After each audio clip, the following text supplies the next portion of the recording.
Hello, my darling. I hope you're well and welcome to another episode of the Mpho Maponya Podcast. This is a space where we talk about self-love, soft power, healing, and the real and sometimes uncomfortable process of becoming the woman or man you know you meant to be, right? It is my hope and desire that at the end of this episode, you will feel empowered, enriched, enabled, and really ready to show up as the best version of yourself. Today's episode is one that I feel very deeply connected to because I've walked the journey. It's something that I've personally experienced and have been moving through. And it's something that I know so many women are quietly experiencing it right now, right? So today we're talking about identity shifts, particularly what it feels like when you're outgrowing the old version of yourself. So not in a dramatic way, not because something went wrong, not because there was trauma, but purely in that your outer world has not quite caught up with the change that you're experiencing internally. If you've been feeling unsettled, if you've been feeling, confused, emotionally sensitive or tender, or like you don't fully recognize the girl in the mirror, this conversation is for you. There is, I think, a moment in life that no one really prepares you for. And it's not around necessarily heartbreak or crisis or a breakdown. It's that quiet inner knowing that says who I was no longer fits. It's almost like an out-of-body experience, right? And that can feel incredibly unsettling because we're taught to see consistency, and to one consistency and stability. We're taught that, if you change your mind or you change your pace, or you change who you are, how you look, your brand, and all of that, something must be going on. Like, what happened? But the truth is, identity shifts are not signs of confusion. They really are signs of evolution and growth. They are quite normal. I think a lot of us go through it. It happens when, like I said, your inner world evolves a little bit faster than your external circumstances. By that, I mean, your inner world is just moving at a faster pace than your circles, maybe your job, maybe your friends, maybe your family. And so suddenly, some of the conversations, as an example, that you used to enjoy, don't really quite hit as they used to.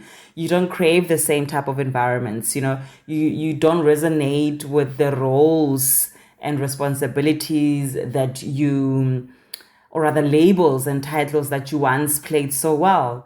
You feel tired, but not because of exhaustion, but really that type of intense tiredness that sleep does not fix. It's almost like always questioning yourself, like, what's wrong with me? Why do I feel like koninto of, why do I not feel excited about these things anymore that used to excite me? And I want to reassure you that there's nothing wrong with you and nothing has gone wrong. It is natural. You are in transition. And the thing about change and transitions is that it can be very uncomfortable because they ask us to release control and a level of certainty before we actually know what we are evolving into, right? So what I've learned in my experience and what I want you to hear and for you to take away is that outgrowing yourself often feels like grief.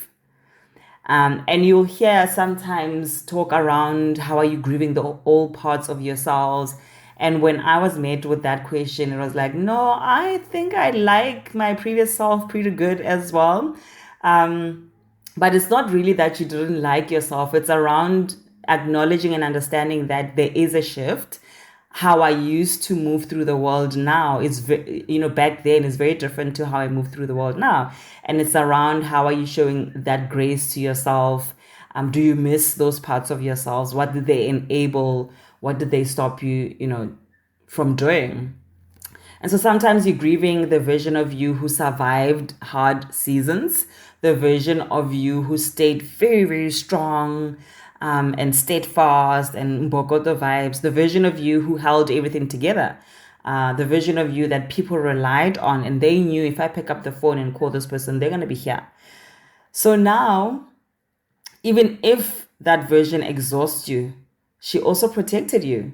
And so it's not all doom and gloom that, oh, I was this terrible person previously and now it's my new era. I'm evolving and I'm forgetting about my old self. It's not around that, about that. It's really around appreciating the previous self enough and honoring it enough to make space for the new level to enter. And it's around letting go of that previous self. It can feel a little bit disloyal. It can feel scary. Sometimes you can feel like you're being ungrateful, especially when other people still expect you to be that person. But what I want to say is that growth does not ask you to erase who you've been. It's simply asking you to stop holding on to the versions of yourself that no longer serve you, that are actually inhibiting your growth and your expansion. And this is where a lot of the emotional discomfort tends to come from. And that's because your nervous system is losing that level of familiarity, and the brain loves to feel safe and familiar, and that's why we stick to our habits for so long, sometimes longer than they serve us. So even if familiarity is heavy, even if familiarity is limiting, the reality is that it no longer serves you. So it's around, I understand that this is uncomfortable, but it's a change that has to happen for me to up level. So when you do start changing, setting boundaries, choosing a little bit of a slower lifestyle or slowing down a little bit, even if it's just in your thought process, choosing differently, your body can interpret that as danger. Your body and your brain can start to feel anxious, disorientated, or you feel like you spiraling out of control a little bit. And rest assured, that is all normal. Your body's trying to catch up with the new level that your entire system is getting into. So one of the biggest signs that you are, I guess, in an identity shift is that you feel like you don't quite belong anywhere for a while. And so it feels like for a period of time, you are in limbo. You are not quite used to the new version and the new level, but also the old one does not fit as comfortably as it used to. All spaces feel too small, but new spaces also feel not safe as yet, right? So you're standing in that in-between phase, and it can be lonely. It can feel confusing. It can feel like you're floating and you don't know, am I coming or am I going? And so it's okay to be scared. And like I said, it's only for a little while because you are in transition. And that space, I'm telling you, that space is so sacred.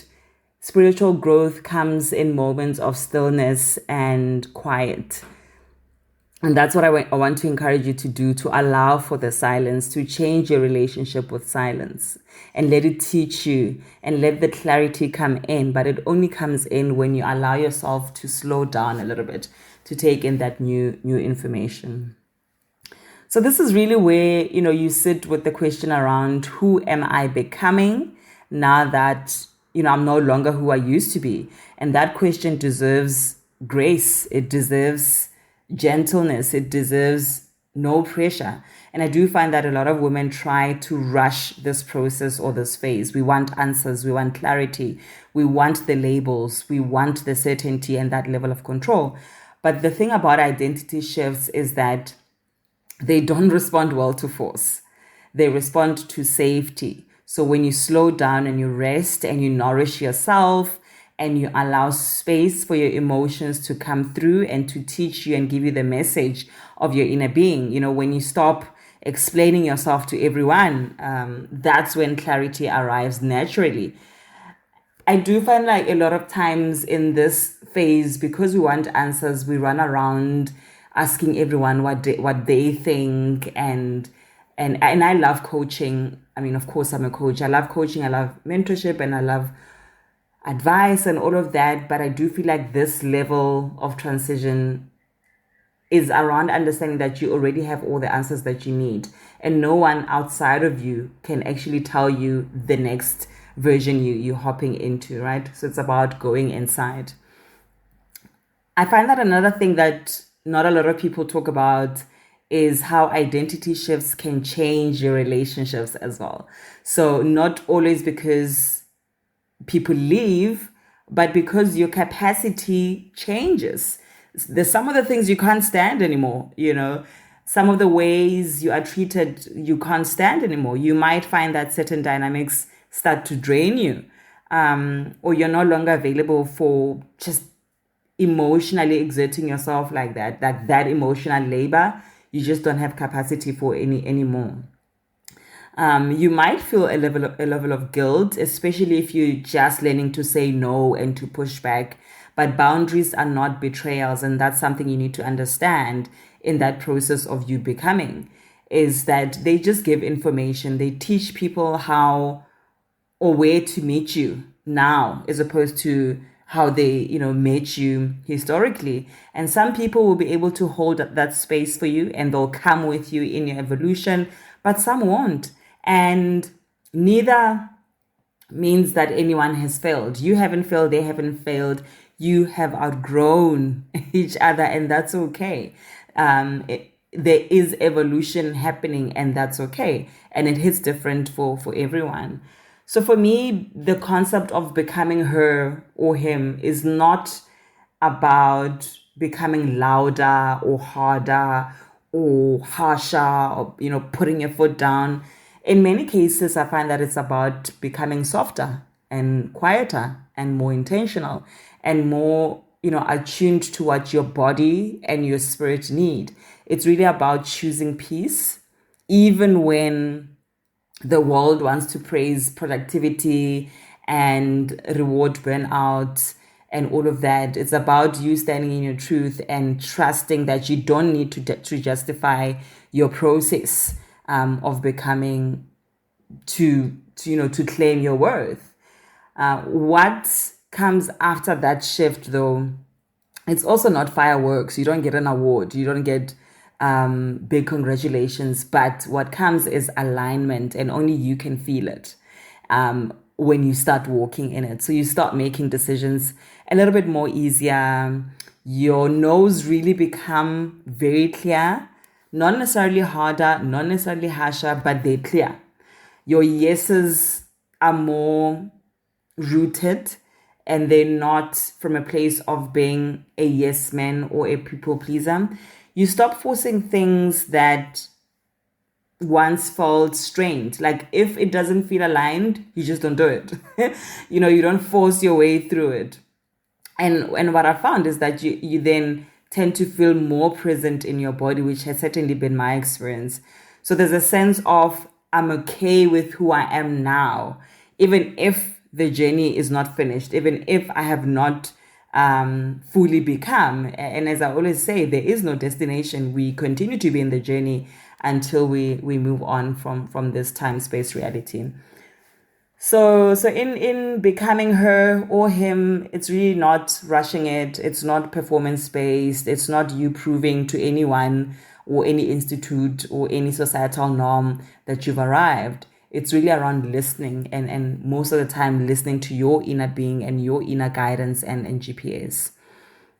So because the reality is that what's happening is that your energy is becoming more selective. When you are in an identity shift, your system starts preserving and conserving itself. You stop over giving, you stop overperforming, you stop, you start choosing, and you really see your options, and you now know and have the power to make a choice, right? To have that level of autonomy in your own life and how that's going to run. I think another understated part of identity shifts is how they affect your sense of identity in groups, whether it's friend groups or teams that you work with. But any type of group setup starts just looking a little bit different for you. You might suddenly feel out of place, whether it's in conversations that you used to flow so easily with, not because anyone has changed, but you. You are changing.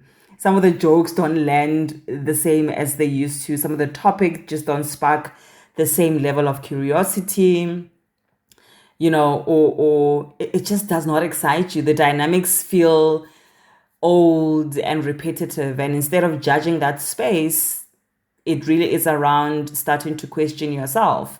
This is where you now want to start introspecting. This is where you want to start showing some level of self-compassion at this stage to say it's okay. No one has done wrong. I have not done wrong. It really is the natural progression of life. And it's also understanding that it doesn't necessarily make you superior for outgrowing certain spaces and certain people. You're not wrong for needing different ones, right? So removing that guilt is also going to go a long way in that journey. You're just listening to yourself more closely and more intentionally. I do find that a lot of women delay their growth, particularly because they don't want to disrupt peace, conflict. We don't want conflict. We just want there to be harmony. And so even if it means sacrificing parts of ourselves that no longer fit, we just stay longer in situations longer than our souls are telling us to stay. We shrink our needs so situations remain comfortable. So everyone around us remains, comfortable. But harmony at the cost of your authenticity, at the cost of you, it eventually turns into resentment. Now you look at these people and you develop this resentment towards them, not because of what they said or did, but because you just overstayed your welcome, even when everything in your body was telling you it's time to move. So I do find that identity shifts challenge you to choose yourself without turning bitter. It really challenges you to step back without disengaging from society necessarily, or from a sense of community. It challenges you to evolve without being hard, right? So for me, if anything, is a soft but brave act as well. And a lot of people shy away from making that because, like I said, it is uncomfortable. But you gotta do it. It has to be done. I think another thing that comes up very strongly during a season of that shift is comparison. You look around because you're trying to fit, right? The old you doesn't fit. The new you is too new. That also doesn't fit. So you start looking around, and to you it seems like, everyone else seems so stable. They seem so settled and so certain. They look like they know what they're doing. And identity shifts often arrive early, I will say, for people that are more reflective and more introspective. So to people who listen more inward and are willing to feel their feelings and their emotions.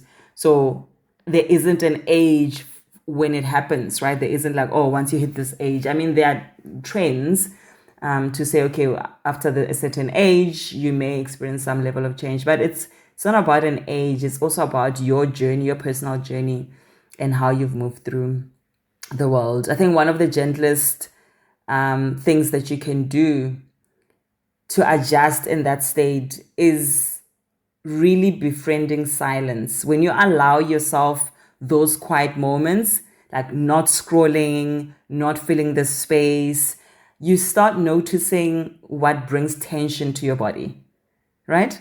And you start noticing what brings relief. Your body literally becomes your guide and your GPS. And this is important because when an identity shift happens, you don't trust your logic anymore, right? You can't think your way through becoming. You have to feel your way through becoming. And it's certainly something that I had to learn, right? Like if it doesn't feel right, honey, it probably isn't. Another experience people don't talk about a lot is how these shifts affect your level of ambition.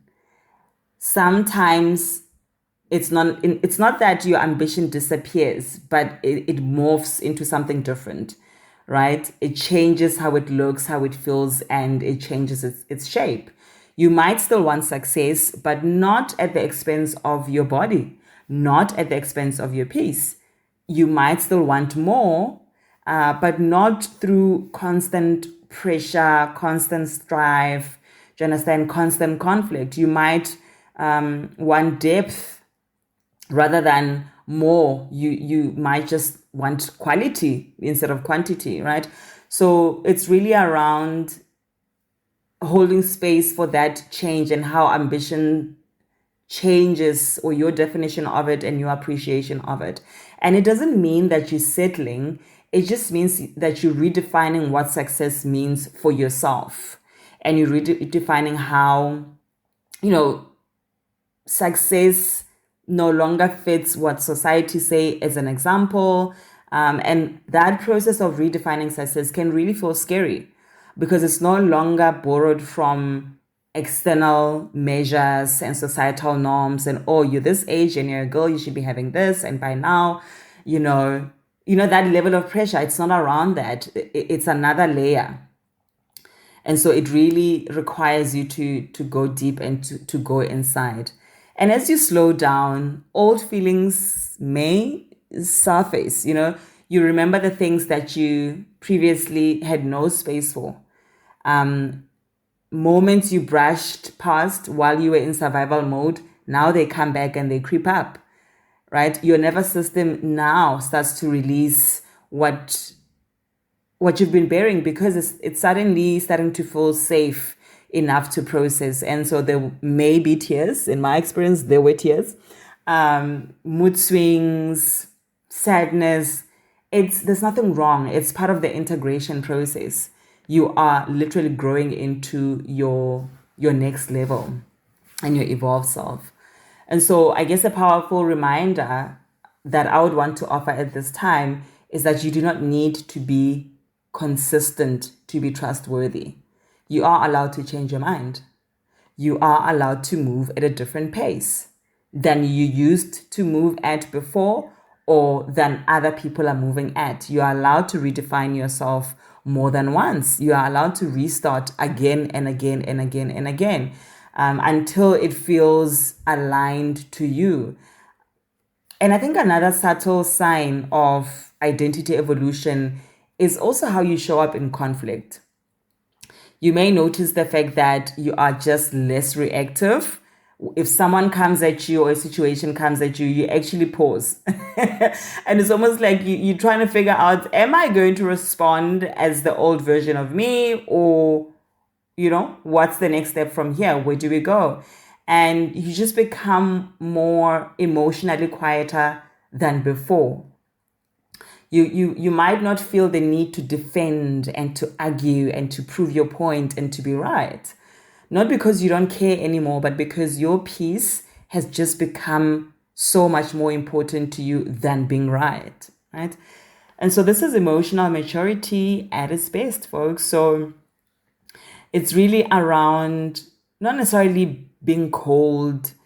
It's really around, no, actually, I deserve better. Do you understand? And I now know and I value my peace much more than I used to before. And it's okay to let people misunderstand you, particularly when you are going through that shift, because it's natural. For you, it's confusing as hell because sometimes it feels like grief.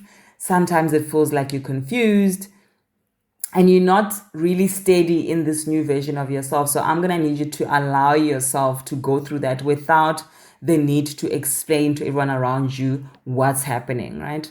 And the thing about grief is that it can feel destabilizing, right? But it does require and deserve for you to acknowledge it, to name the thing, to know that this is actually happening, and I'm going to hold space for it. And there's many ways that you can do that for yourself. Some of the rituals that I have taken on and that have really grounded me and have been helpful in the times where life is causing me to change and to shift is around that morning walk, is the journaling, even if it's not 15 pages, just setting that 15 minutes to be with self, stretching in the morning, preparing my own meals, and knowing what it is I'm putting in my body.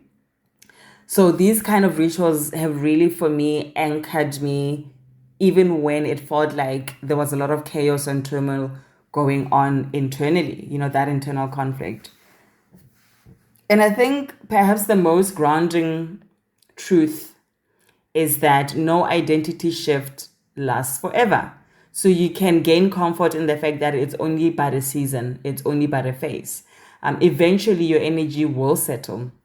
Eventually, your choices will start making sense. They will start aligning. Your sense of self will begin to stabilize, and all of a sudden, you won't feel, again, the need to explain yourself as much. You move much more with ease, you flow with ease, you flow downstream. You're not constantly pedaling upstream and fighting things that are not worth, that fight in you, because you don't have that level of fight. You're choosing peace, right? Another thing, and maybe I'll take this time to talk about the practicalities of, moving through this identity shift, and to move through it with grace and with compassion for self and with love for self. One of the first things that helps is naming what is actually happening. So instead of saying, oh my God, I'm so lost, I'm so confused, what's wrong with me, I'm so anxious, gently affirming to yourself that I am in an identity shift. I'm changing, right? Call it what it is. I am changing.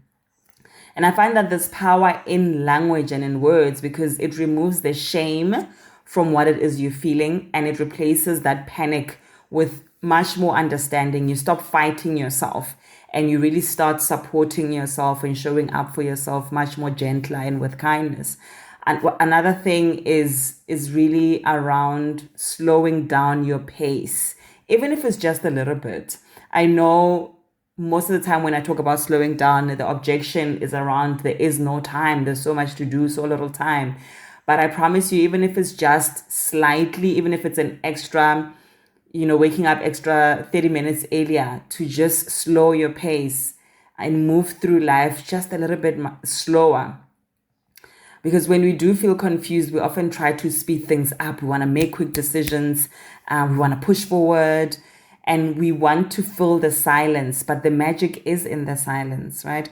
And identity shifts don't work like that. They require you to be still. So if you can, give yourself a little bit more space, more rest, fewer commitments, quieter weekends, quieter moments, your clarity will meet you there. Your answers will meet you there, not in the hustle and bustle, not in forcing yourself to speed up as if you're chasing some sort of deadline in your life. So it becomes very important during this time to stop demanding yourself to know it all and to figure it out.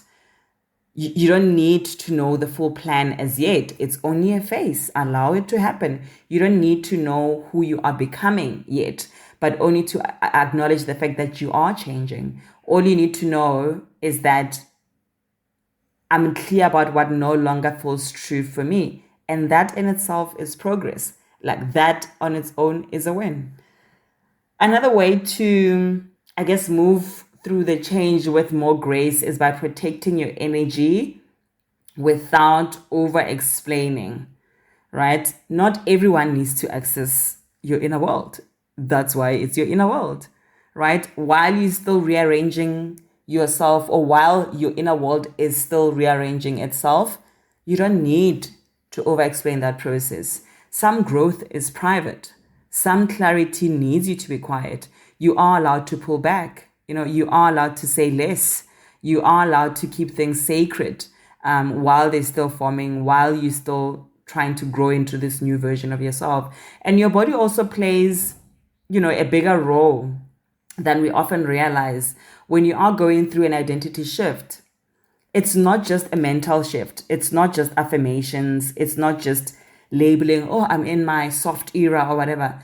The body actually gets implicated, and it's also involved. You're embodying literally a new person. So it does matter that you nourish yourself. It does matter that you stay hydrated, that you rest, that you move the body gently so, right? Because when your body feels safe, your mind will begin to soften. And when your mind softens, that clarity then returns to you naturally. Now, all of a sudden, you know what to do. You know how to move. You know this new person that you're growing into. And I think another thing that I've learned personally is to release the timing pressure, Jeremy. There is no need to hit this one goal by the age of. I just feel like it's unnecessary pressure. It dilutes your experience in you getting to that achievement or goal or destination. You don't have to arrive at the new you by a certain age or milestone or season. There is no deadline to becoming. So it's around just allowing it to happen. Like I said, it's not going to take forever. It is a season, just like the seasons of nature. So it's around flowing with ease, allowing the rhythm to happen, and surrendering that control. And then I guess finally, it's around that grace and starting to trust yourself again, trusting that even when things don't fall clear, even when you are changing, you are still supported by life. You are still guided.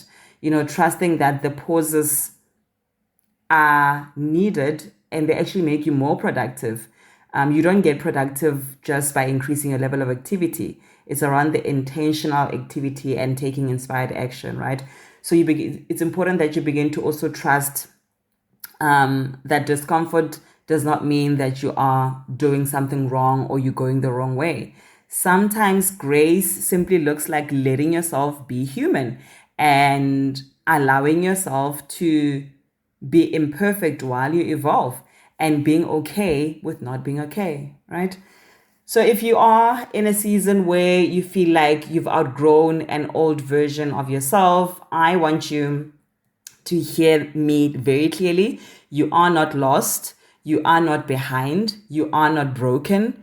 You simply are becoming. And becoming is not meant to be rushed. It's not meant to be loud. It really is meant to be felt at a much deeper level. So thank you very much for sitting with me in this conversation. This has been the Mpho Maponya Podcast, and I thoroughly enjoyed myself. I do hope that you caught what I was dropping. If this episode resonated with you, be sure to share it with a woman or man who may be in the middle of their own identity shift. And I guess remember the fact that you are allowed to evolve. You are allowed to change. You are allowed to become her. And you follow me on TikTok and Instagram, Mpho Maponya Live. And I hope you'll be joining us on the 14th of February, 2026 at our Galatine's experience in Hartbeespoort, where we'll be talking about this and more. We'll have a psychologist on site. We'll cover careers and the work that you create that is aligned with self. There will be healing, there may be crying, but there will definitely be a lot of joy and dance and just a sense of community and building community and growing together. And I look forward to seeing you there. Have a good day further.